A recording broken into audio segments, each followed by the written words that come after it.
الحمد لله نحمده ونستعينه ونستغفره ونؤمن به ونتوكل عليه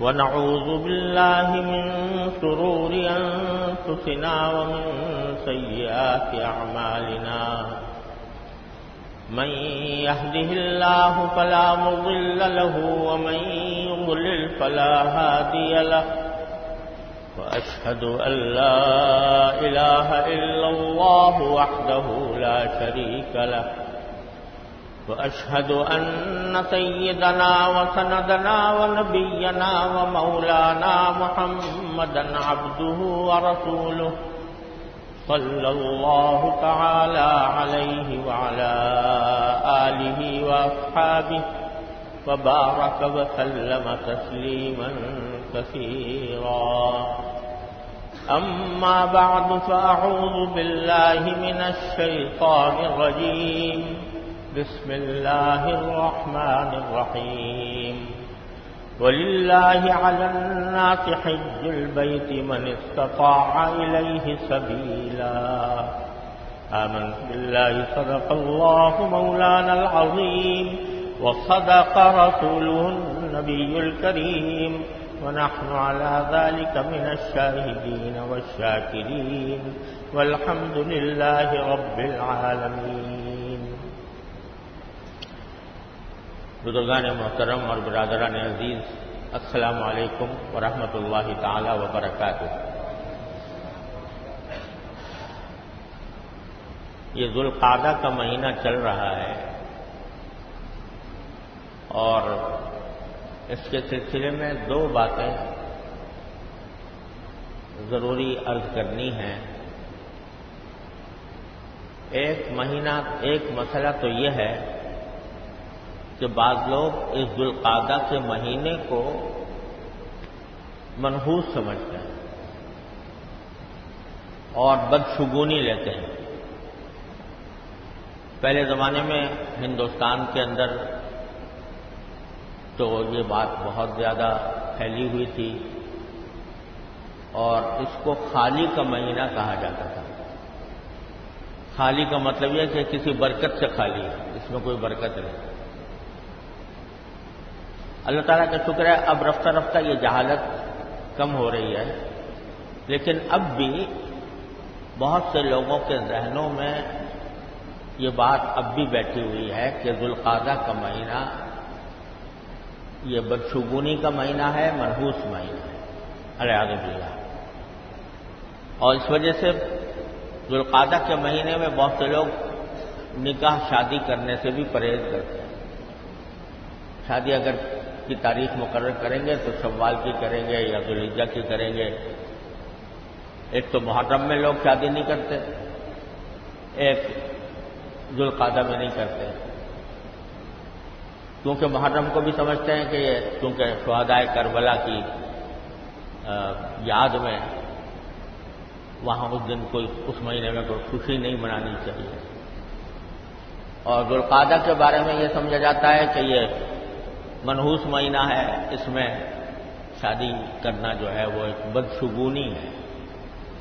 یہ سب جاہلیت کے خیالات ہیں اور اسلام سے ان کا دور کا بھی کوئی واسطہ نہیں. حقیقت میں ذوالقعدہ کا مہینہ نہ صرف یہ کہ منحوس نہیں بلکہ یہ مہینہ اشہر حرم میں داخل ہے. حرمت والے مہینے، حرمت والے مہینوں میں داخل ہے. قرآن کریم نے 4 مہینوں کو حرمت والے مہینے کہا ہے اور جس میں یہ کہا گیا تھا کہ ان مہینوں کے اندر لڑائی اور جنگ ممنوع ہے. یہاں تک کہ اگر جہاد بھی کرنا ہو تو حتی الامکان اب ان مہینوں میں نہ کیا جائے. تو یہ اشہر حرم میں داخل ہے، حرمت والے مہینے، لہذا اس کی برکت میں کوئی کلام نہیں. دوسری خصوصیت اس کی یہ ہے کہ یہ اشہر حج میں داخل ہے، ان مہینوں میں جن کو حج کے مہینے کہا جاتا ہے. اشہر حج شروع ہوتے ہیں شوال سے اور قرآن کریم نے کہا الحج اشہر معلومات، کہ حج کا زمانہ 3 معین مہینے ہیں، اور ان 3 مہینوں کی تعیین فرمائی رسول کریم صلی اللہ علیہ وسلم نے کہ پہلا اس میں شوال ہے، دوسرا ذوالقعدہ ہے، تیسرا ذوالحجہ ہے۔ اب ویسے تو حج کے جو ارکان ہیں وہ ذوالحجہ میں ادا کیے جاتے ہیں، یعنی جو اصل کام ہے حج کے، مینا جانا، عرفات کا وقوف کرنا، مزدلفہ کا وقوف کرنا، طواف زیارت کرنا، طواف وداع کرنا، یہ سارے کے سارے جو اعمال ہیں وہ در حقیقت ذوالحجہ کے وسط میں انجام دیے جاتے ہیں، 10، 11، 12، 9، 10، 11، 12 ان میں انجام دیے جاتے ہیں۔ تو اس لیے حج کا اصل زمانہ تو وہ ہے، لیکن ان 3 مہینوں کو اشہر حج اس لیے کہا گیا کہ اگر کوئی شخص احرام باندھتا ہے حج کا تو وہ شوال سے باندھ سکتا ہے۔ کوئی شخص اگر حج کو جانا چاہتا ہے تو شوال کی عید کے دن گزرنے کے بعد وہ احرام باندھ سکتا ہے کسی بھی وقت حج کے لیے، وہ حج تمتع کر رہا ہو، قران کر رہا ہو یا افراد کر رہا ہو، شوال سے وہ احرام باندھ سکتا ہے۔ اب جا کر وہاں احرام کھول دے اور پھر حج ادا کرے، تمتع کرے، یا باقی رہے احرام کے اوپر، قران کرے اور افراد کرے اور ذوالحجہ کے دن تک وہ احرام میں رہے۔ شوال سے پہلے حج کا احرام باندھنا مکروہ ہے۔ وہ مکروہ ہے کہ کوئی آدمی رمضان سے احرام باندھ کے چلا جائے، لیکن اگر شوال سے شروع کرے گا تو یہ عین شریعت کے مطابق ہوگا۔ اب کوئی شوال سے کرے، کوئی ذوالقعدہ سے کرے، کوئی ذوالحجہ سے کرے، یہ سب طریقے جائز ہیں۔ تو اس واسطے ان کو اشہر حج کہا جاتا ہے، اور رسول کریم صلی اللہ علیہ وسلم نے فرمایا کہ اشہر حج شوال ہے، ذوالقعدہ ہے، ذوالحجہ ہے۔ چنانچہ الحمدللہ اس وقت بھی ماشاءاللہ حجاج کے قافلے روانہ ہونے شروع ہو گئے ہیں، اور اللہ تبارک و تعالیٰ کے گھر پر حاضری دے رہے ہیں، حج کی سعادت حاصل کر رہے ہیں۔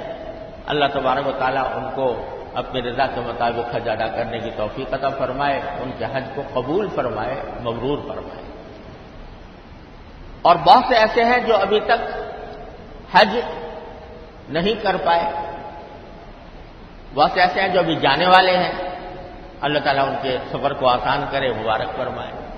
بہت سے ایسے ہیں کہ جو حج کے زمانہ گزر رہا ہے، شوال کے اور ذوالقعدہ، ذوالحجہ گزر رہے ہیں، اور کبھی خیال بھی نہیں آتا کہ مجھے حج پہ جانا چاہیے۔ یہی آیت جو میں نے آپ کے سامنے ابھی تلاوت کی ہے، اس میں اللہ تبارک و تعالیٰ نے فرمایا کہ اللہ تعالیٰ کا تمام انسانوں پر یہ حق ہے، یہ لفظ ہے کہ سارے انسانوں پر اللہ کا یہ حق ہے کہ جو شخص راستہ طے کرنے کی صلاحیت رکھتا ہو وہ بیت اللہ کا حج کرے، گویا فرض ہے اس کے ذمہ، یعنی اس شخص کے ذمہ جو جا سکتا ہو، جس کے پاس اتنا خرچہ موجود ہو کہ وہ راستے کا کرایہ بھی ادا کر دے، راستے میں اپنے کھانے پینے کا انتظام بھی کر سکے، وہاں رہتے ہوئے کھانے کا انتظام کر سکے، اور اپنے گھر والوں کے لیے اتنے پیسے چھوڑ کر جائے کہ جس سے وہ اپنا نفقہ پورا کر سکیں، اس شخص کے ذمہ حج فرض ہو جائے۔ اب اس میں یوں ہی فرض ہوا، فرض کرو کہ ایک شخص کے ذمہ رجب کے مہینے میں فرض ہو گیا، کیا مانا کہ رجب کے مہینے میں اس کے پاس اتنے پیسے آ گئے کہ اس سے وہ حج کر بھی سکتا ہے، وہاں کا خرچہ بھی اٹھا سکتا ہے، اپنے گھر والوں کا خرچہ بھی دے سکتا ہے، اور یہ استطاعت اس کی جاری رہی۔ تو جس رجب کے مہینے میں اگر فرض کرو کوئی کسی کے ذمہ حج فرض ہوا تو اس پر فرض ہے کہ فوراً آنے والے حج کے زمانے میں حج کرے، اس لیے کہ پتہ نہیں انسان کی موت زندگی کا کیا بھروسہ ہے. کیا اس بات کی ضمانت ہے کہ اگر اس سال تم حج نہیں کرو گے اور سوچو گے چلو اگلے سال کر لیں گے، تو اگلے سال تک زندہ رہنے کا کیا بھروسہ؟ کون ضمانت دے سکتا ہے کہ اگلے سال تک زندہ رہو گے؟ لہذا فوراً جو پہلا سال آ رہا ہے حج کی استطاعت ہونے کے بعد، جو سب سے پہلا سال آ رہا ہے، اس میں حج فرض ہو گیا. اب آج کل صورتحال یہ ہے کہ حج کو جانا بس اوقات اپنے اختیار میں بھی نہیں ہوتا. مثلا اگر ایک متوسط درجے کا آدمی سرکاری طریقے پر حج کرے تو اس کو قرآن اندازی کرنی پڑتی ہے. قرآن اندازی میں اس کا نام نکل آئے تو حج پہ جا سکتا ہے، ورنہ نہیں. اب فرض تو ہو گیا تھا کسی کے ذمے، اس نے درخواست بھی دے دی اور درخواست دینے کے بعد کھورے میں اس کا نام نہیں آیا، تو یہ ایک مجبوری پیدا ہو گئی. لیکن اگر اس میں اتنی استطاعت ہے کہ کسی پرائیویٹ حج کے ذریعے جا سکتا ہے تو پھر اس کے ذمہ فرض ہو جائے گا کہ وہ پرائیویٹ سے حج کرے. اگر اتنی استطاعت نہیں ہے، بس سرکاری حج کی استطاعت ہے، اس سے زیادہ کی استطاعت نہیں ہے، تو پھر اس سال اس کے ذمے سے ساقط ہو گیا. اب اگلے سال کے لیے واجب ہو گیا. پھر اس اگلے سال کے اندر بھی یہی بات ہے، نام آ گیا تو حج کرے، نہیں آیا تو وہ آگے مؤخر کر سکتا ہے. لیکن بعض سے لوگ ایسے ہوتے ہیں ہمارے معاشرے کے اندر کہ انہوں نے اپنی طرف سے کچھ مفروضات گھڑ رکھے ہیں. مثلا یہ مفروضہ بعض لوگوں کے ذہن میں ہوتا ہے کہ بھئی میں پہلے اپنے بچوں کی شادی کا انتظام کر لوں، بچوں کی شادی جب ہو جائے گی تو اس وقت حج کر لیں گے. یہ خیال بالکل غلط، کیونکہ بھئی بچوں کی شادی بے شک ایک اہم ذمہ داری ہوتی ہے والدین کی، لیکن اس کے اوپر اتنا پیسے بھی خرچ کرنے کی ضرورت نہیں ہے. اللہ تعالیٰ نے نکاح کا جو طریقہ رکھا ہے بڑا سادہ ہے، بڑا آسان ہے، جس طرح چاہے آدمی وہ کر سکتا ہے. دوسری بات یہ کہ یہ کیا ضمانت ہے کہ تم بچوں کی شادی تک زندہ رہو گے، اور بچوں کی شادی کے اگر کرا دی تو اس کے بعد اتنے زندہ رہو گے کہ یہ حج کر سکو.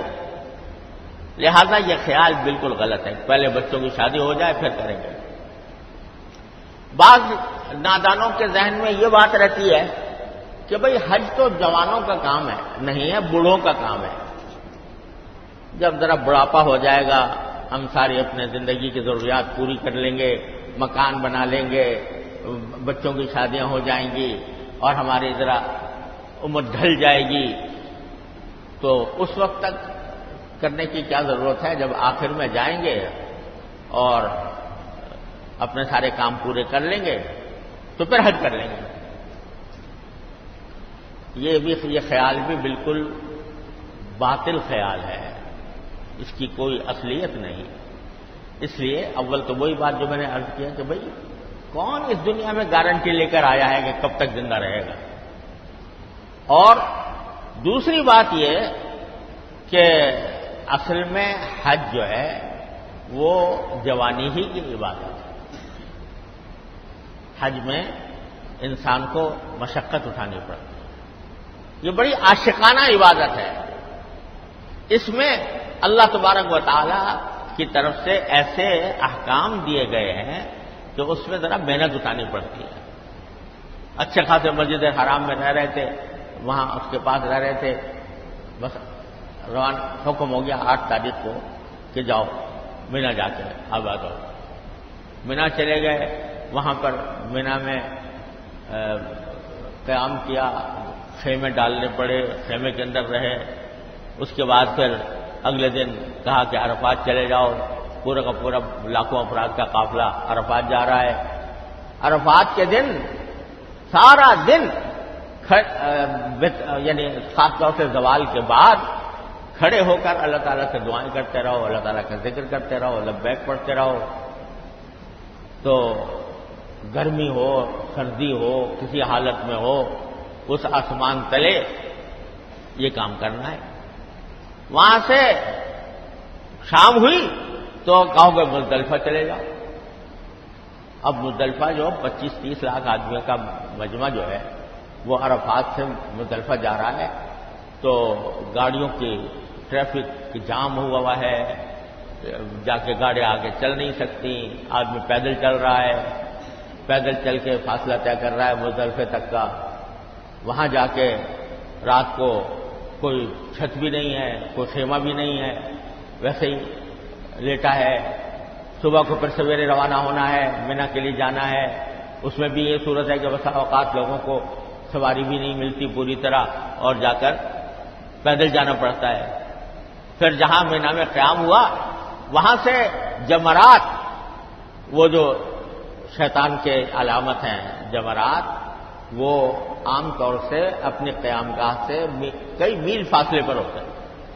روزانہ وہاں تک جانا، وہاں سے واپس آنا، اس کی کوئی سواری بھی نہیں ہے، پیدل جائے اور جا کر وہ تو سارے کام جو مشقت کے کام، محنت کے کام ہیں۔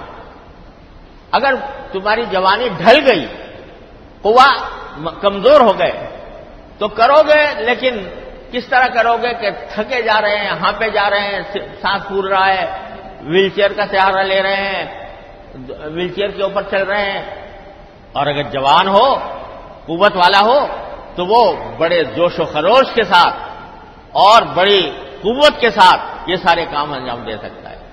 لہذا یہ کہنا کہ بھئی یہ بڑھاپے میں جا کے کریں گے، ابھی جوانی میں کیا ہے، یہ بہت بڑا، بہت غلط خیال ہے۔ تو لہذا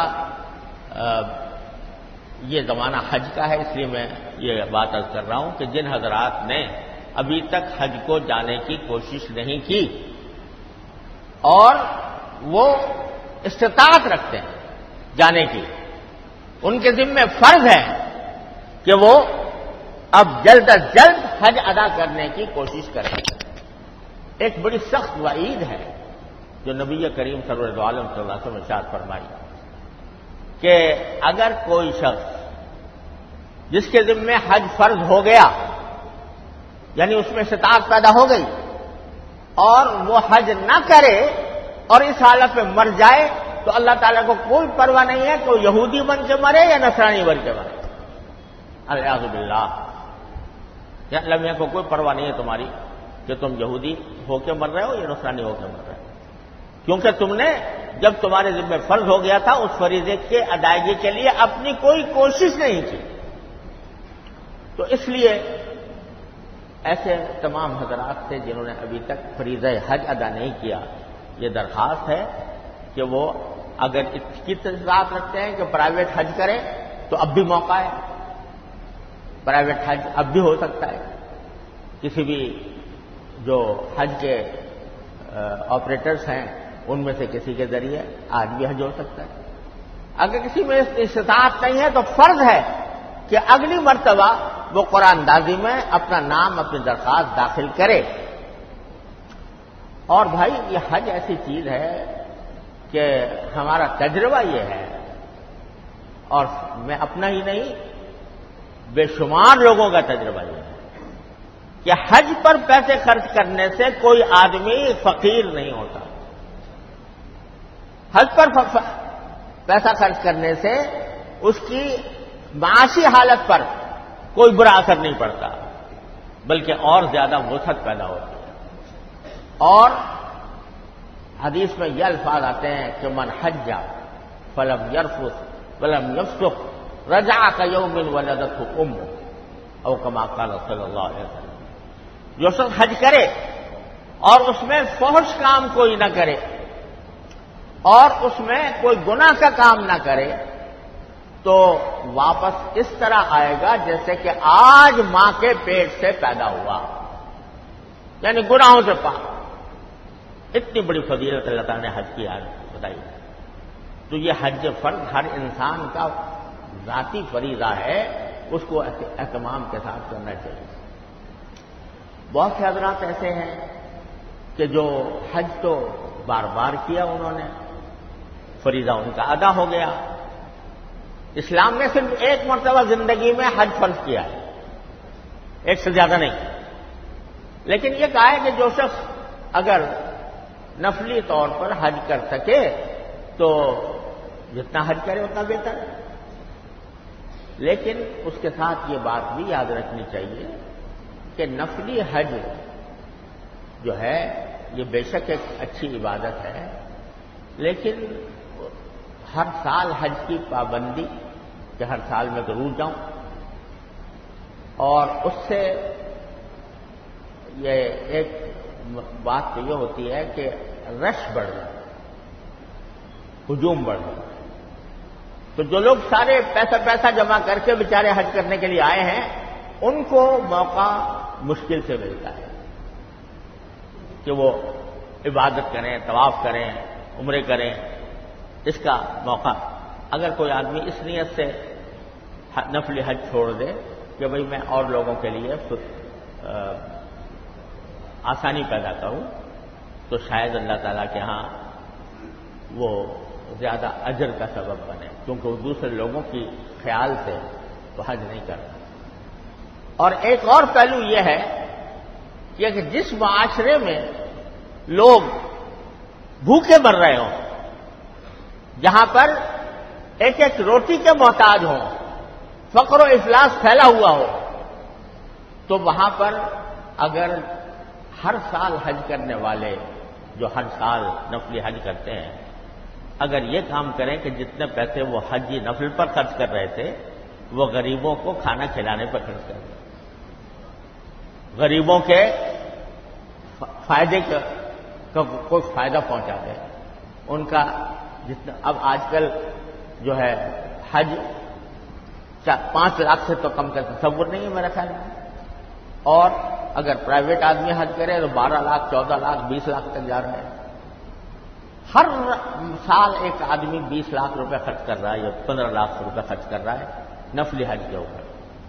اگر وہ یہ پیسے نفلی حج کے پیسے وہ اپنے معاشرے کے نادار افراد پر خرچ کریں، کسی بیمار کا علاج پر خرچ کر دے، کسی بے گھر کے لیے گھر دلوا دے، کسی اور اس رقم میں ہو سکتا ہے کہ ایک آدمی بے گھر ہے اس کو گھر دلوا دے، اور ایک آدمی علاج کے لیے ترس رہا ہے اس کے پاس پیسے نہیں ہیں آپ اس کا علاج کروا دیتے ہو، یا ایک شخص بھوکوں مر رہا ہے آپ اس کے لیے کوئی روزگار کا اہتمام کر دیتے ہو. تو میں یہ سمجھتا ہوں کہ اللہ تبارک و تعالیٰ کے ہاں یہ بات زیادہ اجر کا سبب بنے گی، انشاءاللہ زیادہ ثواب کا سبب بنے گی. حضرت عبداللہ بن مبارک رحمۃ اللہ علیہ مشہور محدث، فقیہ، صوفی، اولیاء اللہ میں سے ہیں. وہ ہر سال حج کو جایا کرتے تھے. ایک مرتبہ حج کو جا رہے تھے اور اونٹوں پر سفر ہوتا تھا اس زمانے میں، تو ایک بستی کے پاس سے گزرے تو وہاں دیکھا کہ کوڑے کا ڈھیر ہے. تو ایک بچہ آیا اور اس کوڑے کے ڈھیر میں سے ایک مردہ مرغی اٹھا کے لے گیا. تو ڈرائیور مبارک کو بڑا تعجب ہوا کہ یہ مردہ مرغی کیوں اٹھا کے لے جا رہا ہے. اس سے جا کے پوچھا بھائی یہ تو مردہ ہے تم کیسے لے کے جا رہے؟ کہا کہ یہ ہمارے یہاں گھر میں کھانے کو نہیں تو مجبور ہیں کہ مردہ مرغی کھائیں. عبداللہ بن مبارک رحمۃ اللہ نے فرمایا کہ میرا حج کا ارادہ منسوخ، حج کا ارادہ میں ترک کرتا ہوں. اپنے سارے ساتھیوں سے کہا کوئی حج نہیں کرے گا، سب جتنے پیسے حج پر خرچ کر رہے تھے وہ اس بستی کے نادار لوگوں پر خرچ کریں، ان بھوکوں کو کھانا کھلائیں. یہ مردار مرغی کھانے پر مجبور ہو رہے ہیں اور تم نفلی حج کے لیے جا رہے ہو. لہذا حضرت نے سارا اپنا جو خرچہ تھا وہ ان کے اوپر خرچ کر دیا. ایک طرف حج کی فرضیت کی اتنی اہمیت ہے، نفلی حج کا بھی بڑا ثواب ہے، لیکن نفلی حج اگر کوئی شخص نفلی حج کے بار بار ہر سال کرنے کے بجائے وہ اگر اپنی اتنی رقم وہ غریب لوگوں کے لیے ان کے فائدے کے لیے خرچ کرنے کا اہتمام کر لے تو آپ سوچو کہ کتنے غریبوں کا فائدہ ہو جائے گا اور کتنا معاشرے سے یہ مفلسی دور ہوگی. تو ان سب باتوں کو توازن کے ساتھ، بیلنس کے ساتھ لے کر چلنے کی ضرورت ہے، اور یہی شریعت کا تقاضا ہے۔ شریعت کا تقاضا یہ ہے، اسلام کا مطالبہ یہ ہے کہ آدمی ہر چیز کو اس کے مقام پر رکھے۔